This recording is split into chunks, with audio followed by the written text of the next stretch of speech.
Bismillahirrahmanirrahim, and we are going to start the reading module of PTE today.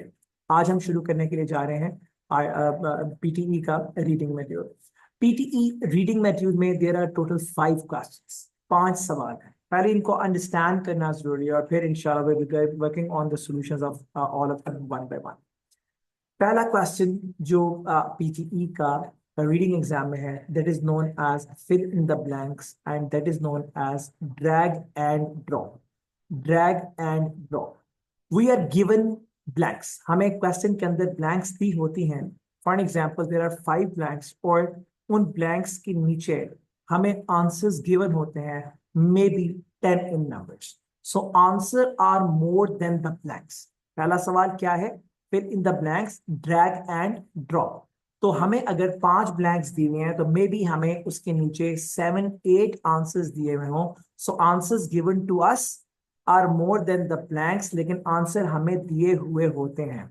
एक बात याद रखिएगा, reading blanks में और लिसनिंग ब्लैंक्स में लोग पीटीई में एक बहुत बड़ा कंफ्यूजन क्रिएट कर देते हैं।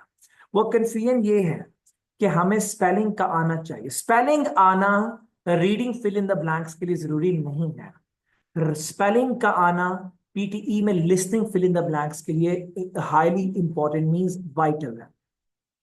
मगर रीडिंग की ब्लैंक्स के लिए चूंकि हमें वर्ड्स गिवन होते हैं, स्पेलिंग का प्रॉब्लम नहीं होता, हमें मतलब आना चाहिए।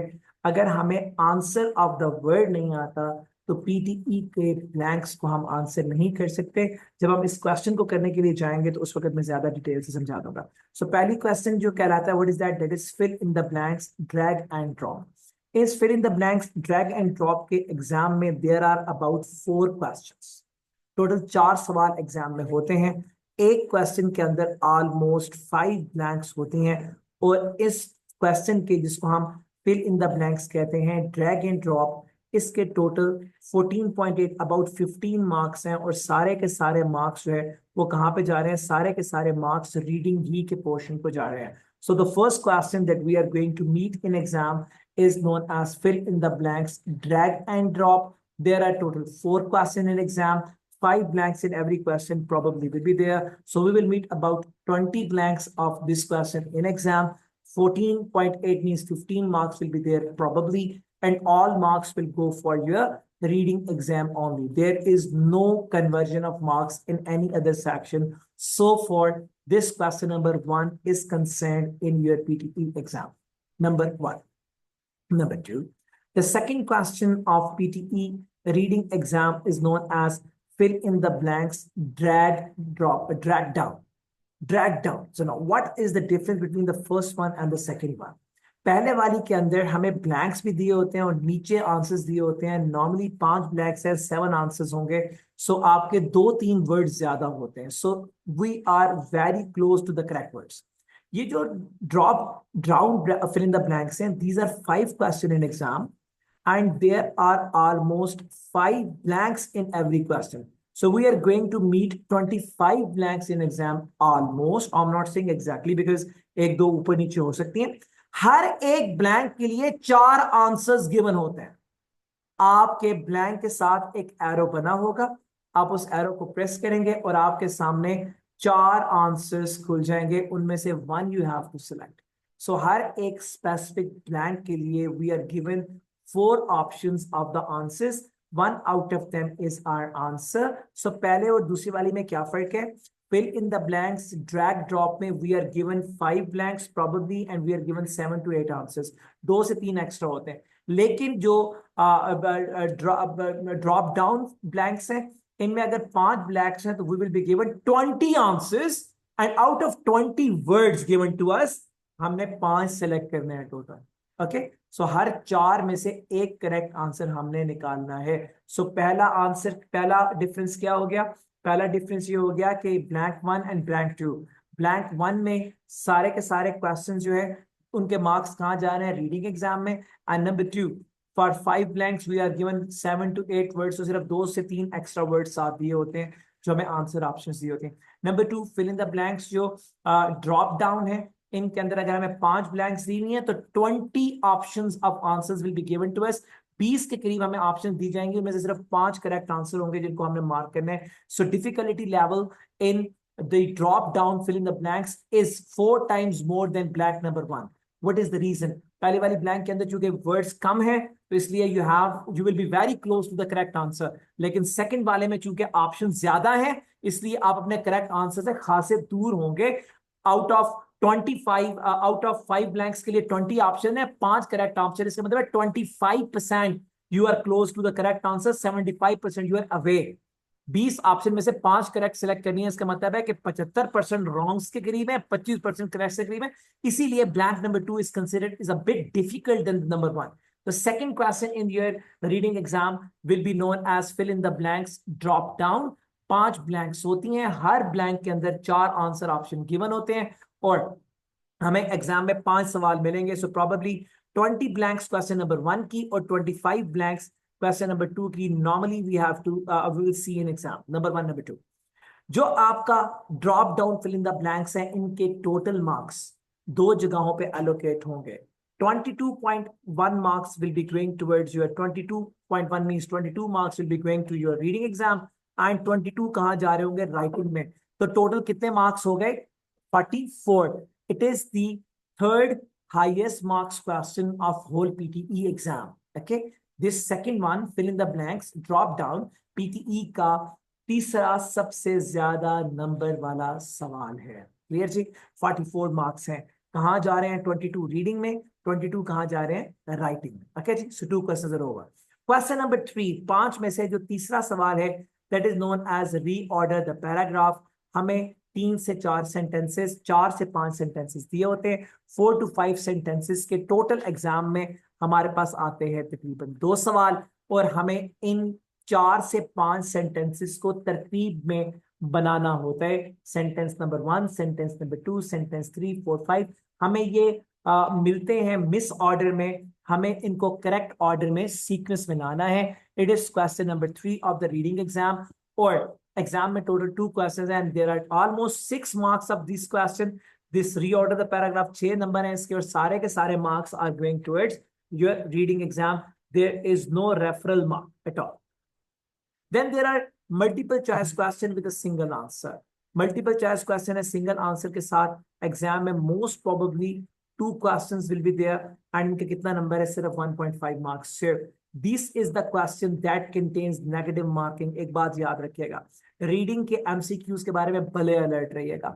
If you are not attempting the answer, that is far more better. अगर आप ऐसा आंसर कर देते हैं जो आपको कंफर्म नहीं है और आप इस बेस पे कि शायद ठीक हो जाए कर दें. Means if you are going to paste जो कहते हैं ना, if you are going to paste a hit, जिसको उर्दू में कहते हैं तुक्का मारने के लिए जा रहे हैं, तो this will be the worst choice for you. जो रीडिंग के एमसीक्यूज होंगे for the reason that this negative marking. अगर आपने करेक्ट आंसर कर लिया तो आपको 2 क्वेश्चंस के मिलेंगे 1.5 मार्क्स और अगर दोनों गलत हो गए खुदा ना खास्ता तो then you will be with the -2 marks. Clear not? So 1.5 number correction पे है और -2 मार्क्स कट जाएंगे इसके गलत होने पे. So if you will be absolutely confirm that it is the answer, please go ahead, otherwise do not attempt the question. Clear? So third question के बाद fourth question क्या है? Multiple choice question with a single answer and then multiple choice question with a double answer. Probably 2 questions will be here for this as well, and again these questions are with a negative marking and there are 3 marks for this question as well. And in दोनों MCQs के number जो हैं वो कहाँ जा रहे हैं? Reading के एग्जाम में. So what I'm telling you, कितने क्वेश्चन है टोटल रीडिंग के एग्जाम में जी? 5. नंबर 1 रीडिंग के सेक्शन के अपने कितने क्वेश्चन है? 5. Number 1 is reading fill in the blanks, it is drag drop. Number 2 it is reading fill in the blanks drop down. Reading writing fill in the blanks के नाम से ये मशहूर है. Number 3 reorder the paragraph. Number 4 MCQ the single answer and number 5 is the MCQs with the double answer. How many questions there in exam? कितने सवाल हैं बच्चों? 5 सवाल. क्लियर?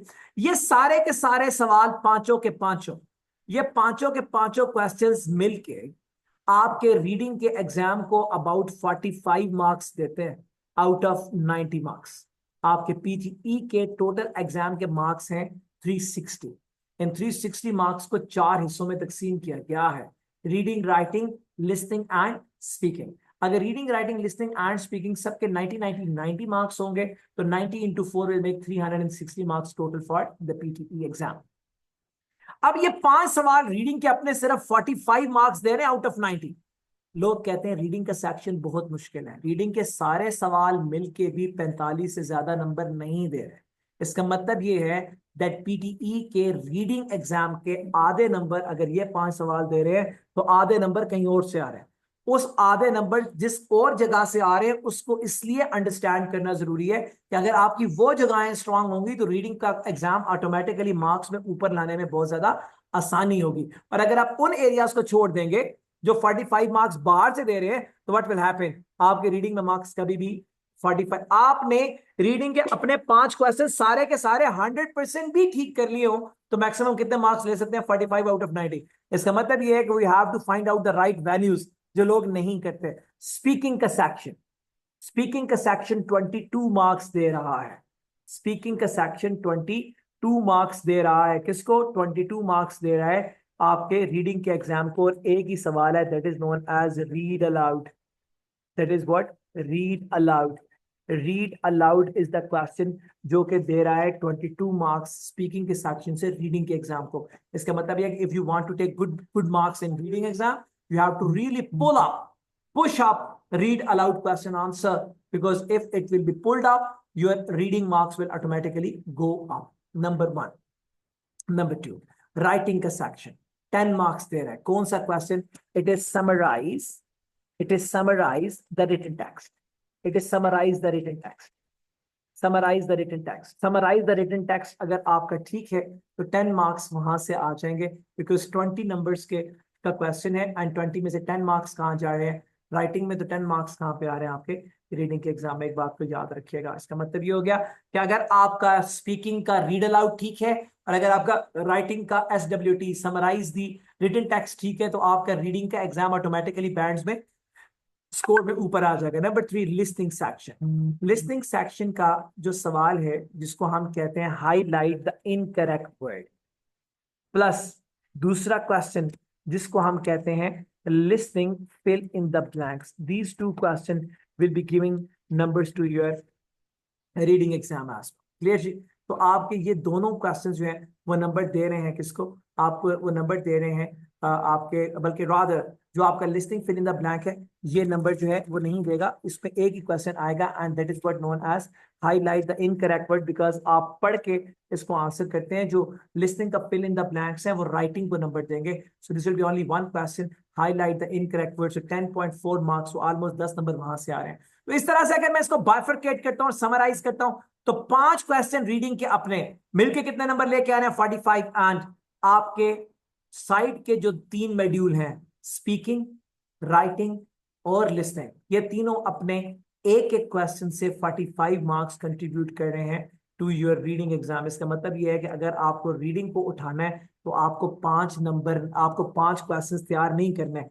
आपको रीडिंग को उठाना है तो आपको 8 क्वेश्चंस तैयार करने हैं। और ये 8 क्वेश्चंस कौन कौन से हैं? 5 रीडिंग के अपने, plus read aloud from speaking, summarize the written text from writing, and then listening section ka highlight the incorrect word. Then you will be very strong contestant to take very good score in your overall reading exam. So it is a brief introduction. After this brief introduction, I will be going for the first question, and that is reorder the paragraph.